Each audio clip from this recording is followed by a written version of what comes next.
Una tarde-noche más aquí en el Espacio Nirán, donde la cultura nunca cesa. Acompaña Benjamín Valdivia, escritor del que no voy a empezar a desgranar su inmenso e interminable currículum porque habría que dedicar una sesión extra a ello. Pero vamos, tiene un currículum literario y de premios longitudinalísimo, por así decirlo. Y bueno, para romper un poco el hielo pediría un sonoro aplauso para él.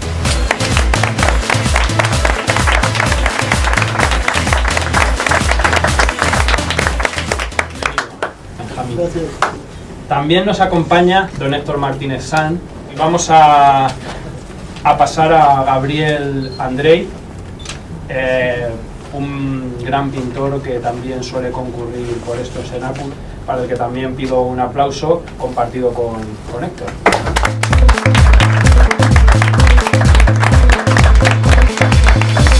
Bueno, pues yo mismo, que para empezar a hablar de esta maravillosa novela, de un título no menos sugerente y fantástico, Veleidades de Numa Fernández, Al caer la tarde. Es una novela, no voy a anticipar demasiado porque luego hablará Héctor y el propio autor. No voy a adelantar en principio demasiado, solo decir que es una novela muy completa en el sentido de que a una narrativa, los cánones de la narrativa tradicional, a un ensayo y a un poder sugestivo propio de la lírica que nos pone en la pista de una persona que también ha cultivado el género. He dedicado a unas palabras que voy a leer antes de pasarle la palabra a Héctor y que dicen lo siguiente. Son unas palabras a modo de telegrama sobre lo que a mí en una primera lectura me ha sugerido la novela. Ario Fernández hereda una casa de su desconocido padre Numa Fernández, un muerto apócrifo. Ario Fernández quiere huir de su pálida vida de trabajo en una fábrica de envasado. Ario firma una instancia para lanzarse a los caminos de la pasión al modo de don Alonso Quijano. Esto es decir poco y a la vez decir mucho, pues con tan escasas pinceladas el avezado escuchante puede colegir que lo real maravilloso asoma la patita, presentando lo cotidiano de manera alucinada a través de un alucinado lirismo, que recuerda al abigarrado temperamento sintáctico de Alejo Carpentier. Ario desea cambiar el pasar económico por una ansia reinaugural, destruam et aedificabo. Un neologizador ímpetu discurre por los pasillos de lo kafkiano, administrado con circunloquios, cada uno de los cuales es una incursión a su vez en lo inusitado. Un chispazo de estupefacción inducida destinado a la capacidad intelectiva del lector. No queriendo desvelar más de lo que encierran estas crípticas palabras, no me resisto a adelantar un pasaje que justifique en alguna medida a estas y que anticipe al potencial lector lo que le aguarda tras la cubierta de veleidades. Y entonces ya se abren comillas y paso directamente a intertextualizar un pasaje de la propia novela. Eran las 4 de la tarde y nubes gordas amenazaban con desparramar su alma líquida encima de las mejillas del mundo que, abajo, vencido, rodeando en la pendiente, esperaba, con una llaga abierta, ofrecer un consuelo al féretro que ahora cruza. En su color gris, como nube llovedora, con sus orlas de metal, adentro de una carroza de la empresa funeraria El Consuelo. Se cierran comillas. Veleidades es la novela de un poeta, la prosa lírica de un narrador con alma de bate. Y dicho esto, le paso la palabra a don Héctor. Yo, de los libros que voy leyendo, normalmente los voy clasificando en menores y mayores, ¿no? No me gusta decir malos o buenos, porque todo lo que haya puesto tiempo de su vida en intentar escribir un libro nunca se le puede aplicar el calificativo de malo, ¿no? Simplemente pues menor, a mejorar, y siempre se intenta resaltar lo bueno que tiene. Pero en el caso de Benjamín Valdivia tengo una pequeña categoría especial que son los menores, los mayores y los grandes, ¿no? Y el libro de Las Belidades de Numa Fernández, para mí es un libro grande, no en tamaño, sobre todo porque estamos acostumbrados, por lo menos los que nos dedicamos a la docencia y a tratar sobre todo con chavales, cada vez que les dices que tienen que leer un libro, para ellos es un suplicio. Y lo primero que hacen es contar el número de páginas o mirar la última página que pone 323, madre mía, qué ladrillo, ¿no? Y no quieren leerlo. Es un libro grande, no por la longitud o por el tamaño, sino por la agradable densidad. Y digo agradable sobre todo porque todo el mundo pensará, pero si es muy denso entonces será muy cansino. Al contrario, es muy agradable el transcurso que va llevando a lo largo de todo lo que es la novela. Es grande en este sentido, ¿no? Es grande también en el sentido en el que, como hablábamos hace un momento, consigue Benjamín algo que yo creo que todos los escritores queremos, y es poder comenzar una novela poniendo como primera frase en un lugar de la Mancha, puntos suspensivos. A partir de ahí, continuarlo como queramos, pero por lo menos poder sentirnos escribir una novela que empiece precisamente así, a sabiendas de a qué novela nos estamos refiriendo a partir de esta frase.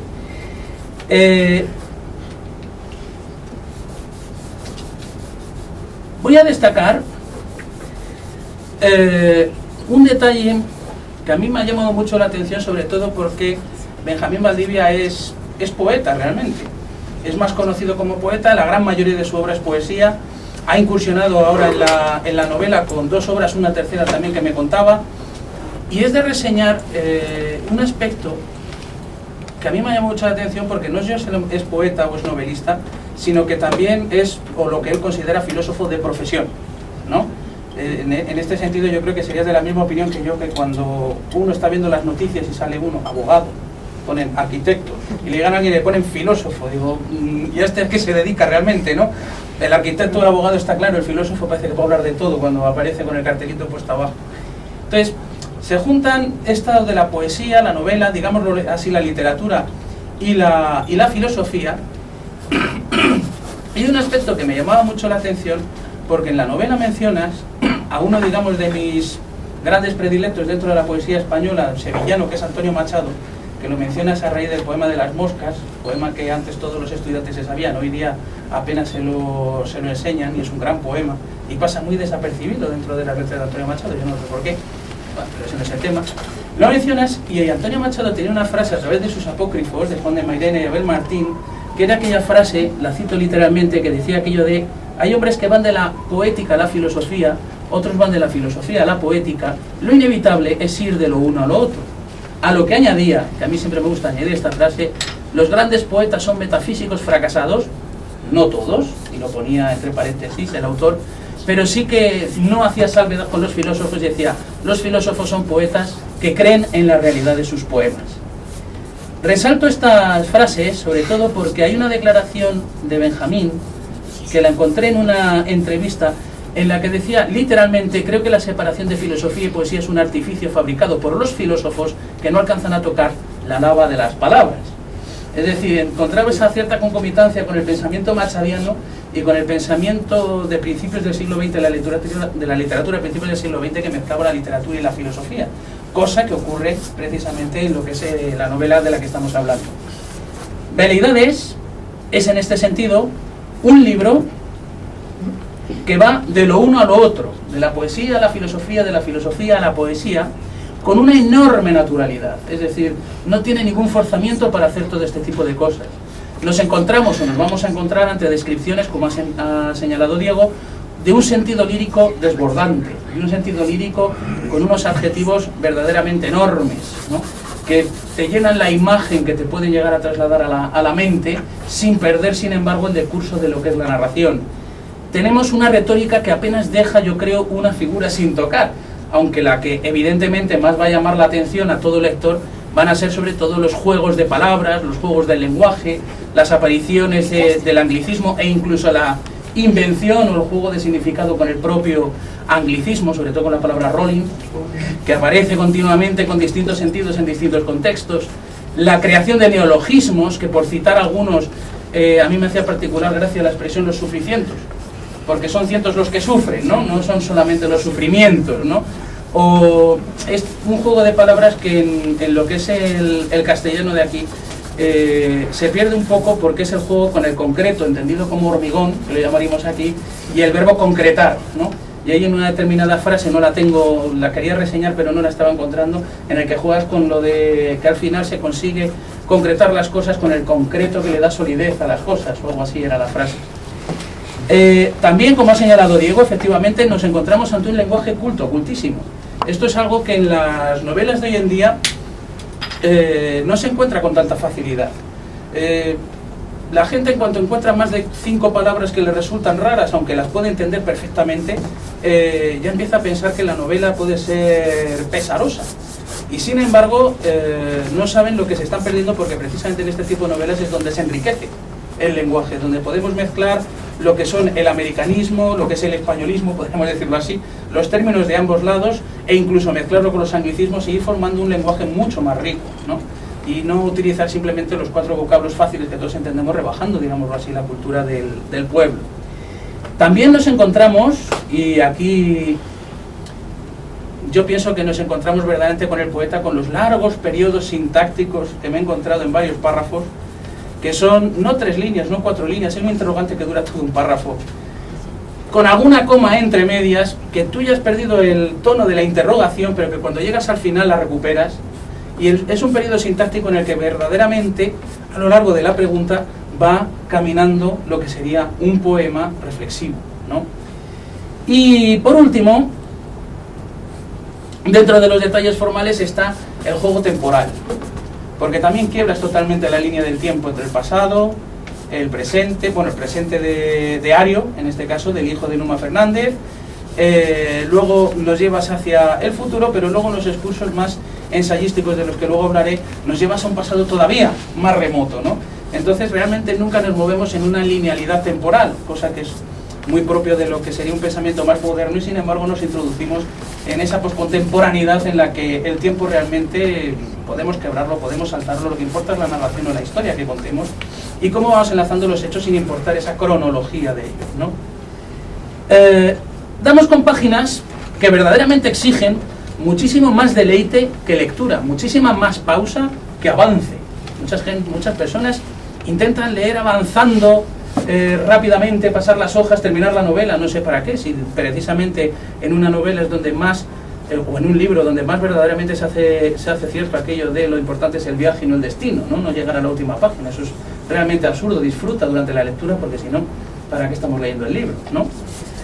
Sobre todo en párrafos, en capítulos enteros que solicitan una atención completa del entendimiento, que Benjamín Valdivias, filósofo de profesión, como hemos señalado, y poeta, queda en evidencia en esta novela, donde el género lírico y el género ensayístico se entremezclan al más puro estilo, a mi parecer, barogiano, y con esto me estoy acordando de capítulos, creo que recordar que era en la busca, donde aparecían capítulos enteros dedicados a Kant, y se salía totalmente de la novela y empezaba a contarte y a explicarte Kant a partir de los personajes, y luego volvía otra vez a la novela. A Baroja realmente el hilo argumental tampoco le importaba demasiado, al estilo garciano, o si incluso me apuran, al estilo azoriniano, que también es el verdadero representante de lo que es la mezcla de novela-ensayo, ¿no?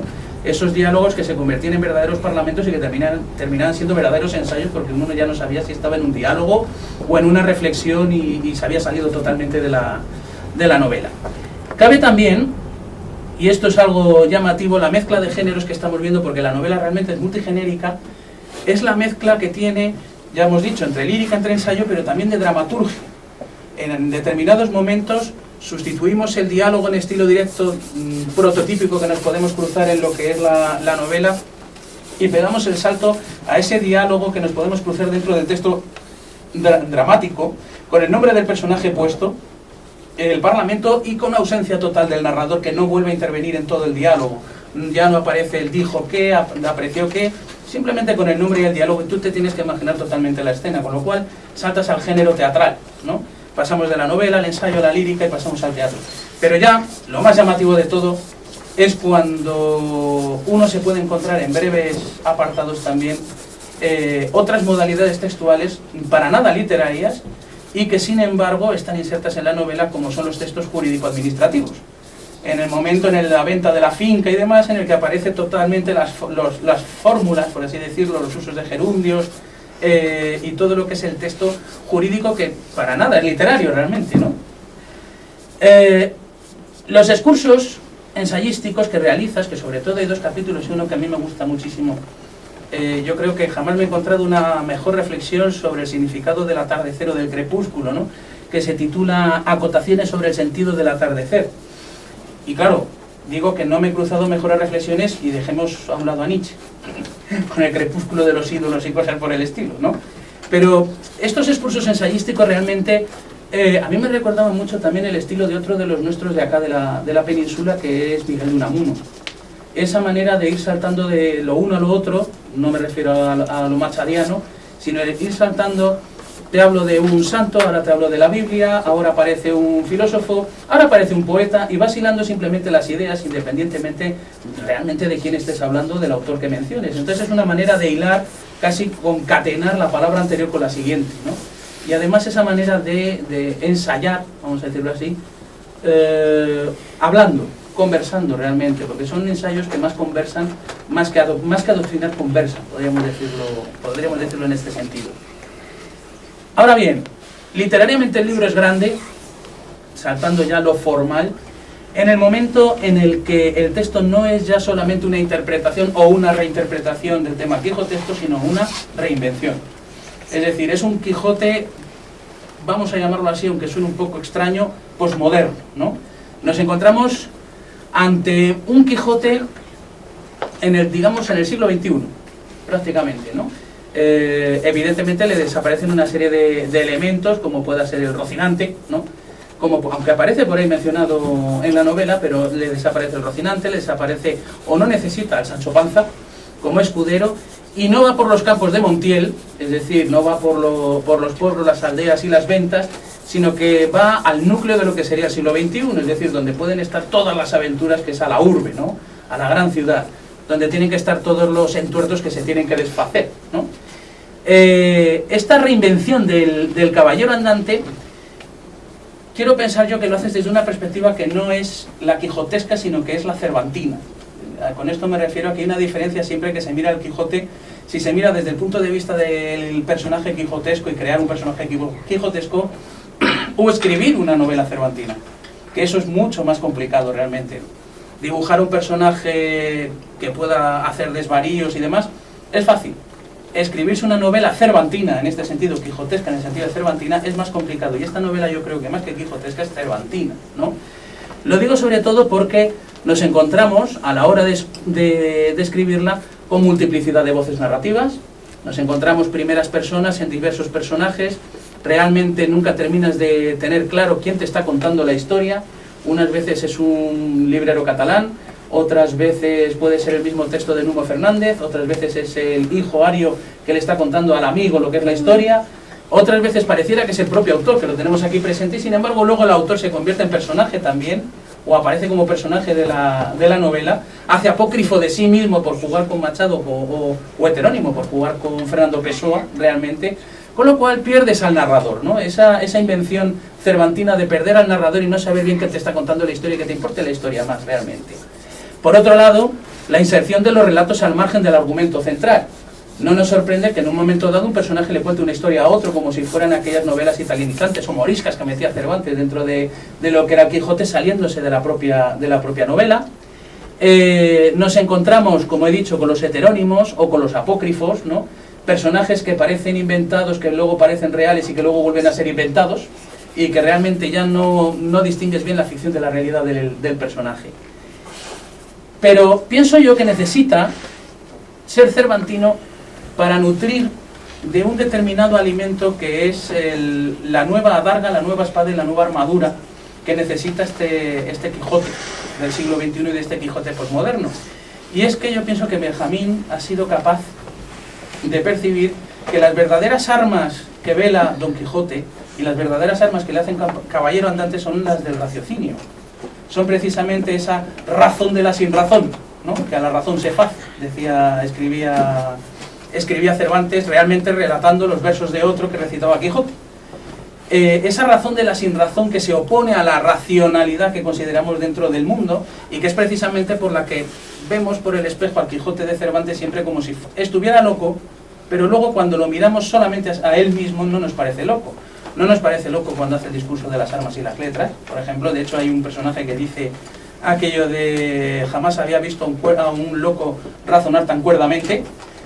No nos parece loco cuando explica el por qué libera a los galeotes y nos cuenta aquello de que todo hombre ha nacido libre y no para ser llevado encadenado.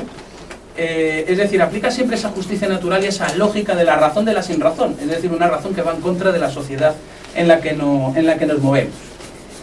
Y esa misma sociedad, me voy a parar en 4 párrafos, esa misma sociedad que Cervantes en la suya se dedicó también a criticar, porque todo lo que es El Quijote es una novela también, no ya solamente la parodia de los libros de caballería, sino también la crítica social, ¿no?, que hay a todos los personajes de la época, a todos los clichés, a todos los tópicos. En el caso de Benjamín Valdivia hace lo propio, por eso digo que él es más cervantino, porque llevas la mirada de este personaje, de esta razón de la sinrazón, y te encuentras, sobre todo en el pasaje que digo yo de las acotaciones sobre el atardecer, ¿no?, te encuentras unos párrafos que son, voy a citarlos simplemente y así voy más rápido. Dice: presentí que la encíclica papal me perseguía por tratar de ser bueno en una sociedad intrínsecamente perversa como lo es el capitalismo. Y si la ley es la fuerza, el que no sigue la ley se tiene a morir. El que la hace no tiene por qué pagarla si es habilidoso en esquivar la así llamada justicia. Otro de ellos es: supo que estamos en una sociedad mundializada y que en todas partes existen las mismas empresas, los mismos productos, las mismas telecomunicaciones y los mismos rostros vejados, vapuleados, casi muertos y sepultados. ¿Qué pasó con el afán de aventuras? En el tercer, en la sociedad moderna, atareada en su locura de la productividad, la noche ha perdido gran parte de su significado y por ley de consecuencia ha agregado nuevas luces, valga la expresión antitética, a la oscuridad de la noche simbólica. La pragmática sociedad postmoderna actual, por lo tanto, ya no teme a la noche, porque ha implantado en el corazón de esta una lámpara de muchos kilovatios. Y tampoco le teme porque ya no la conoce. La noche no es actualmente compañera y heraldo de los sueños o de los latrocinios.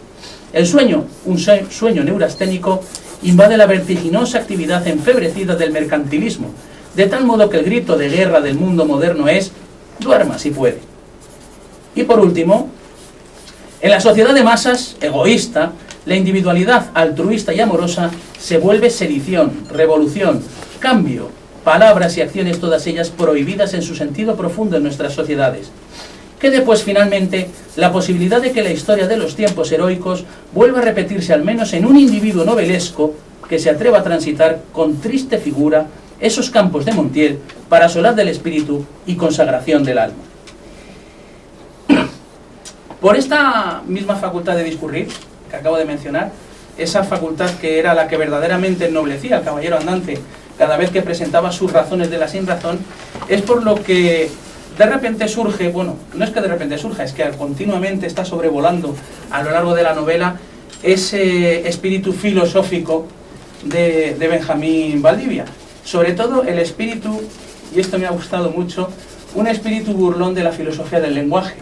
El espíritu burlón de crítica al atomismo lógico, a la teoría de la referencia, el espíritu burlón de considerar que cada palabra tiene un sentido que es su referente, que se pueden, lo que serían las tesis del atomismo lógico, que toda palabra tiene su referente en un hecho y que podemos reducir el hecho a un lenguaje y a una serie de enunciados, y a un lenguaje lógicamente perfecto, de manera que perderíamos todo ese lenguaje poético y cotidiano. De hecho, me llamaba la atención porque si bien a Frege sí que lo mencionas al principio cuando estás jugando con el lenguaje y con las definiciones de a quién le pertenece la casa y de si es la casa del hijo del padre de la esposa de él o si es la casa de la madre del hijo del esposo de ella, que al fin y al cabo es la misma casa y son los mismos 3 personajes pero intercambian las relaciones, que es al cabo el uso de la definición, y así podríamos utilizar millones de proposiciones para definir el mismo elemento, es decir, ahí la riqueza del lenguaje.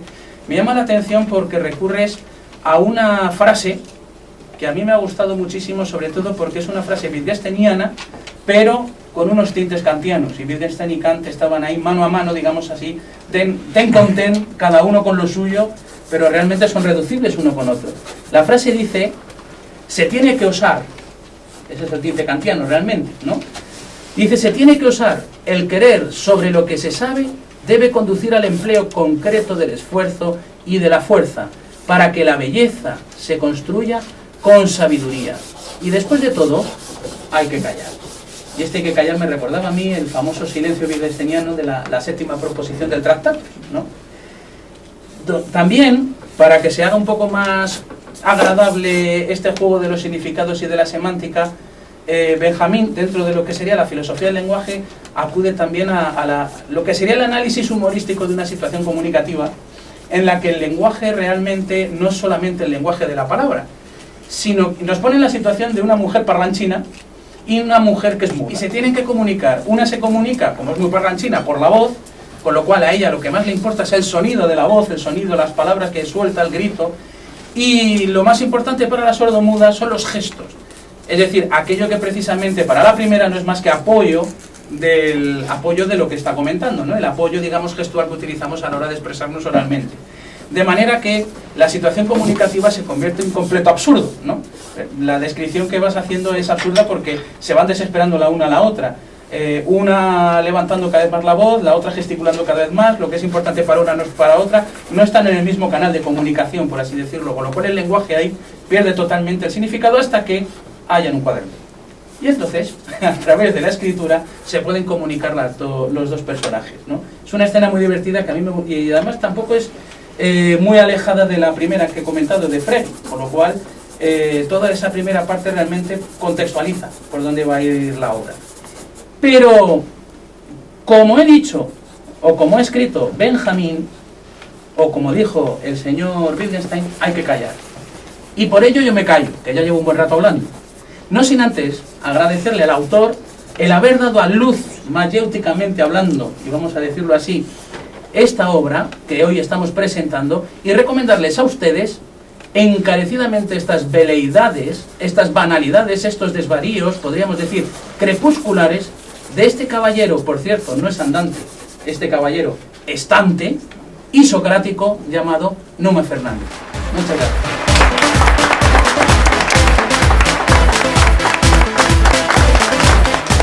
Tras esta profusa, afuera de profunda digresión de Héctor, damos la palabra ni más ni menos que al autor. Bueno, primero quiero agradecer a ustedes que se tomaron un tiempo para acompañarnos y poder platicar de esto, y desde luego agradecerles la lectura de esta novela. Siempre, cada libro es una parte de la familia, ¿no? Es decir, uno espera que encuentre su lugar en el mundo y llegue a tener las relaciones que va a tener. Y los que sean padres de familia verán que hay una especie de aspiración a que los hijos sean independientes.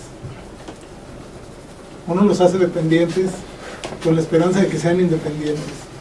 Y entonces uno les ayuda para que al final puedan encontrar sus propias relaciones y que se desarrollen pues en su modo de ser propio. Y un libro es más o menos eso, desde mi punto de vista, es la idea de algo que puede llegar a ser por sí mismo. Porque una vez que el libro está escrito, ya no le pertenece al que lo escribió. Decía Borges en el prólogo a su biblioteca personal, a los libros que más le gustaban, se hicieron tirajes de libros que a él le gustaban. Decía que no eran necesariamente los más famosos ni los mejor hechos en la literatura, sino los que a él le gustaban. Y en el prólogo concluía: ojalá seas tú el lector que este libro esperaba. Como que el libro está esperando un lector. Un lector. Con eso creo que es suficiente. Y para notar eso, quizás será bueno el poema de Stephen Crane, poeta, pirata y bandido muerto a los 27 años en 1900, que dice el poema: había un hombre con lengua de madera que intentaba cantar, pero cada vez que abría la boca se oía un traqueteo espantoso y nadie podía entender. Pero hubo uno que entendió lo que el hombre con lengua de madera quería decir y con eso el cantor estuvo contento. Entonces, de algún modo creo que todos somos un cantor con un traqueteo espantoso, pero de pronto alguien sabe que eso es un idioma que está diciendo algo. Quien haya vivido en un país con idiomas extraños, de pronto dirá, esto suena como un traqueteo espantoso, sin embargo entre ellos se entienden. Y eso dicen de nosotros. Este libro va entonces en esa dirección de tratar de entender, de que alguien pudiera entender. Y en ese sentido pues me da mucho gusto las palabras que hemos escuchado de los que me acompañan amablemente a esta presentación, porque han encontrado un cierto modo de relación con la obra. Esta obra surge precisamente porque todos queremos, como bien decía Héctor, todos queremos escribir una novela que diga en un lugar de la Mancha. Bueno, yo siempre les digo, mi novela comienza con esta frase, en un lugar de la Mancha. Y no saben si es una broma o qué está pasando. Sobre todo un autor español que me dijo que el tema quijotesco es como un deporte nacional en España. Era una paradoja que es la primera línea. En un lugar de la Mancha y no pudo más. Cerró la gruesa portada del famoso libro, del cual, como todos los que han pasado por las escuelas, tenía más noticia que conocimiento. Lo que dice el personaje es que yo no quiero leer las aventuras, yo las quiero vivir. La paradoja es que el lector de este libro está leyendo las aventuras en vez de vivirlas. Es una especie de invitación a leerlo, pero también a abandonarlo. Es un libro que pide su propio abandono en pos de la vida. Sin embargo, bueno, hay que leerlo. Entonces, en ese sentido, esta novela es una especie de manual para el perfecto Quijote posmoderno. ¿Por qué? Numa Fernández, y aquí haré alusión a una parte de la novela donde establece la filosofía de la historia del personaje, es que dice que antes solo los héroes podían vivir cosas grandiosas. Por ejemplo, Numa Pompilio, en las vidas paralelas, Plutarco de Queronea le dedica toda una obra completa a la vida de Pompilio, Numa Pompilio. Pero a diferencia de aquellos tiempos, Numa Fernández en nuestros días puede vivir las aventuras que antes estaban solo reservadas para los héroes. Es decir, en la sociedad de masas, las aventuras están a disposición de todos. Sin embargo, y es la segunda parte de ese planteamiento, sin embargo, las aventuras no tienen quien las viva porque precisamente la sociedad masificada no hace distinción. Todo el mundo tiene las mismas experiencias. Ve los mismos anuncios, consume los mismos productos, y hasta hay una película en broma donde dice, pues aquí tengo mis fotografías de Londres, McDonald's, Starbucks, y aquí tengo mis fotografías de Bruselas, McDonald's, Starbucks, Pepsi, y aquí tengo mis fotografías de La Haya, McDonald's, y entonces en todos lados están las mismas fotos. Es decir, se ha perdido la diversidad. En ese sentido, la pérdida de la individualidad. Yo creo profundamente que toda vida es individual. Cada uno de nosotros que está aquí es un individuo que nunca más en todo el universo volverá a tener este conjunto de experiencias. Y entonces, ¿cómo es que estamos vendiendo nuestra individualidad a cambio de tener las mismas experiencias que todos los demás? En ese sentido, las aventuras ya no hay quien las viva. Y aquí en la novela andan desesperadas las aventuras, buscando en las esquinas de las ciudades a ver quién las vive. Y Numa Fernández entiende esto, y cuando sale de su trabajo, trabaja toda la mañana, sale a la hora del almuerzo y va a la esquina a buscar que las aventuras lo encuentren.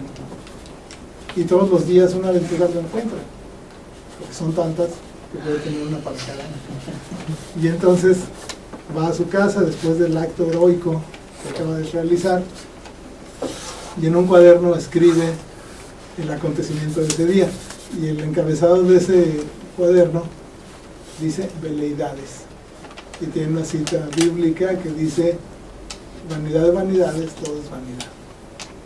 Y entonces escribe lo que le pasó ese día, y al final, cuando termina, dice, pero esta no es más que una más entre las veleidades del mundo. Y todas sus historias las acaba así.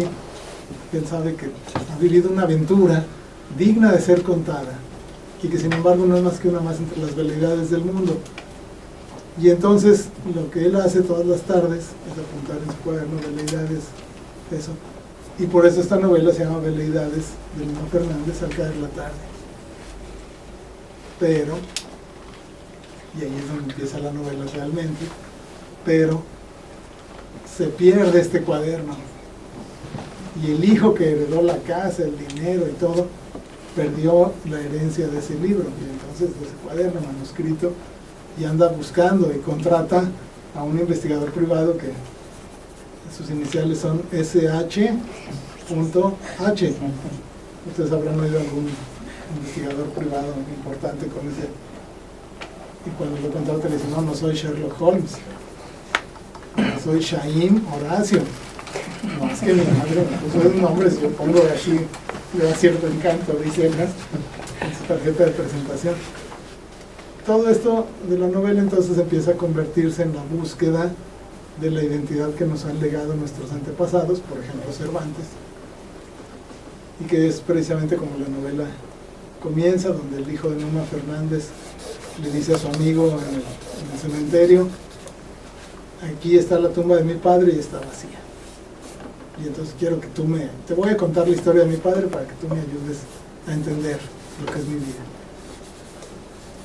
Y todo esto va sucediendo con un tema que ustedes, si les interesa, pues podrán ver esta búsqueda, este enfoque, los fragmentos de las veleidades, que se publicaron en inglés, según dice un artículo que viene en el libro, pero las citas que hacen son en español en el original, de aquello que se ve en Estados Unidos. Y para los que les guste la crítica de poesía, pues aquí viene un artículo escrito por un personaje ficticio, pero citando un libro real, acerca de un poema que escribió el protagonista, del cual se hace un estudio. Y bueno, ya lo verán lo que quieran. Yo creo que en ese sentido es una novela quijotesca, más bien cervantina, creo que es una muy buena observación, de corte cervantino, pero en realidad es policíaca, pero en el fondo es mística, pero también es histórica, pero también es posmoderna y es vanguardista y tiene una multiplicidad de componentes que hemos tratado que no se dispersen, que hemos tratado de que puedan convivir Cervantes con autores contemporáneos y que puedan convivir los escritores, señaló, con los filósofos, con los poetas, y que al final la vida, que es una sola cosa muy compleja, pueda ser entendida y al término uno pueda concluir con la novela. Y ya que estamos aquí pocos, les voy a vender la frase final, de cuyo nombre no quiero acordarme.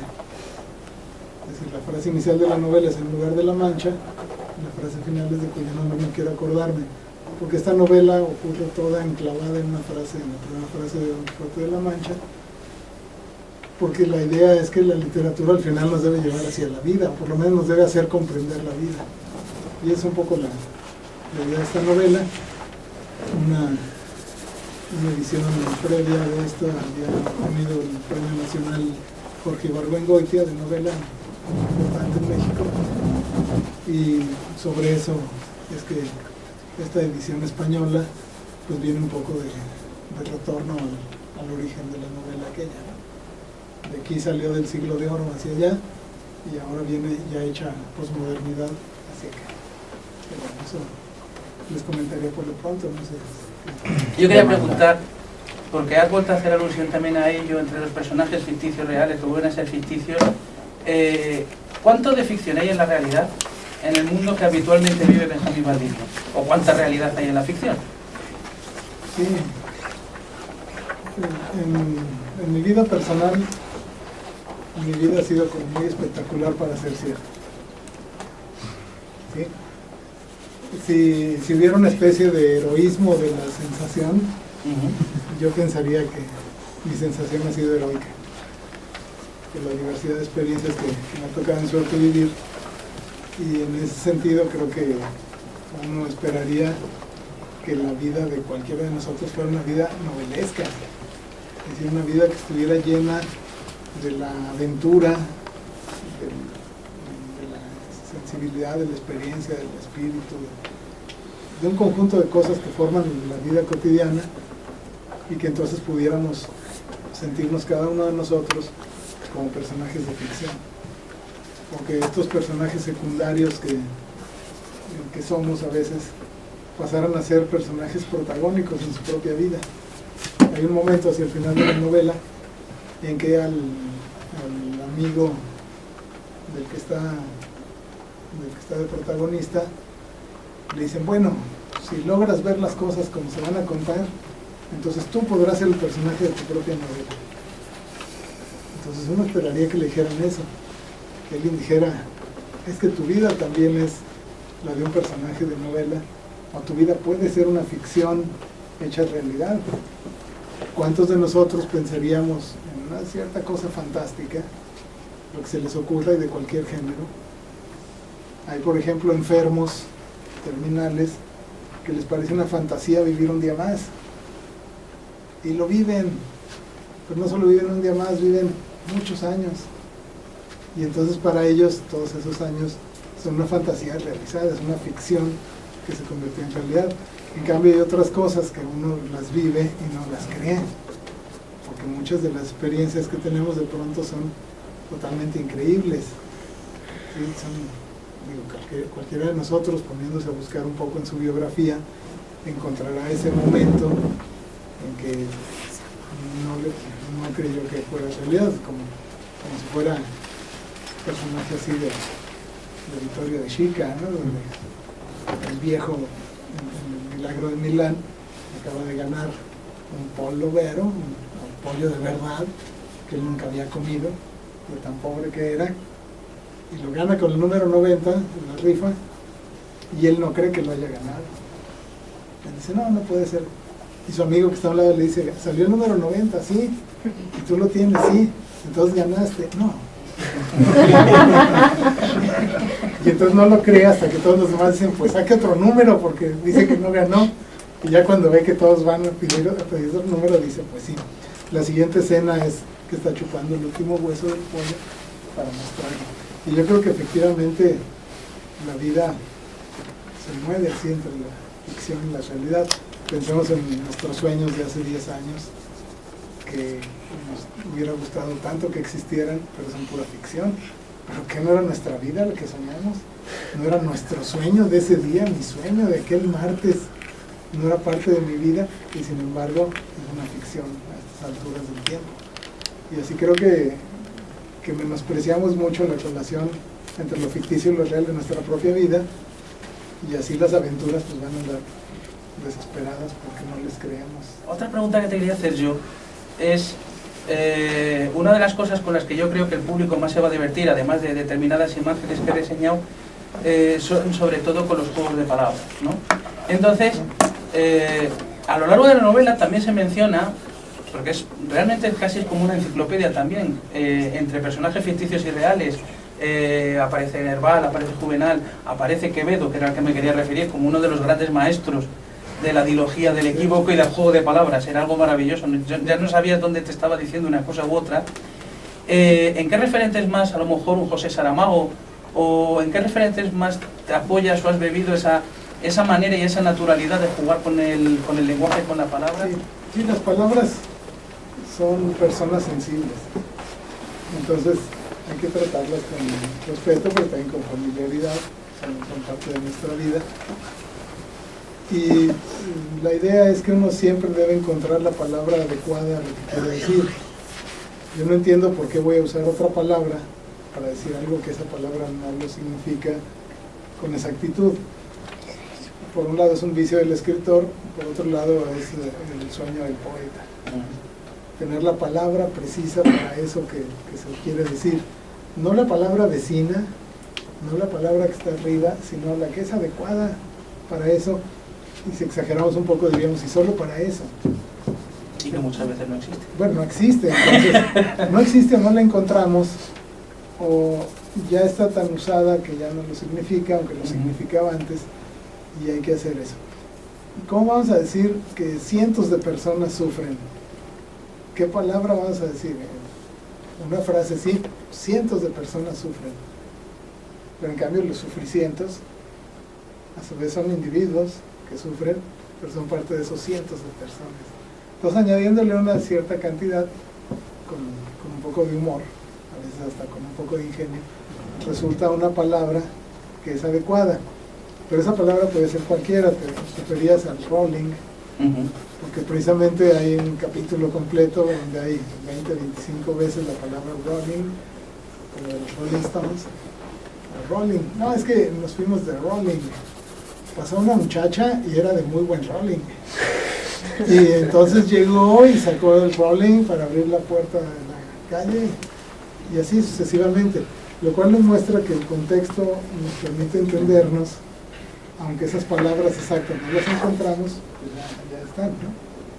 Entonces creo que ese es el punto central, en que las palabras tienen propiamente un lugar dentro del conjunto de las palabras, pero también están hechas para llenar huecos.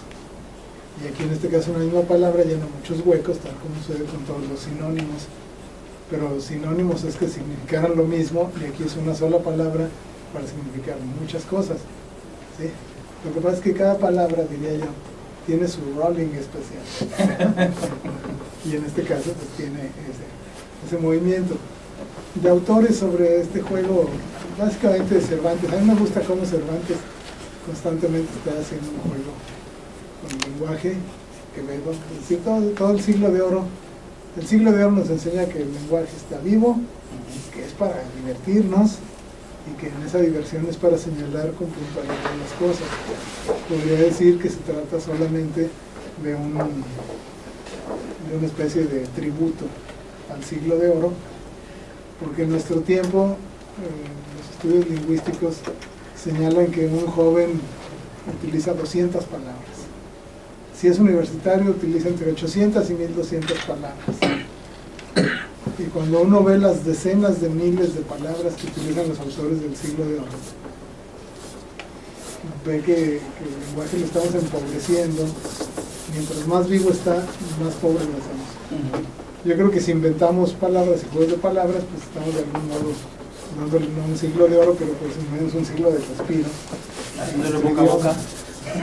Bueno, es la mejor forma de aprender el francés, de boca a boca, ¿no? Yo quería preguntar si piensa usted que ese sentimiento de igualarlo todo es específico del posmodernismo, ya que se ha hablado mucho, esa especie de aburrimiento existencial, ¿es algo específico de nuestra época o es algo que nos parece fuera de lo común pero que en realidad desde siempre ha sido así?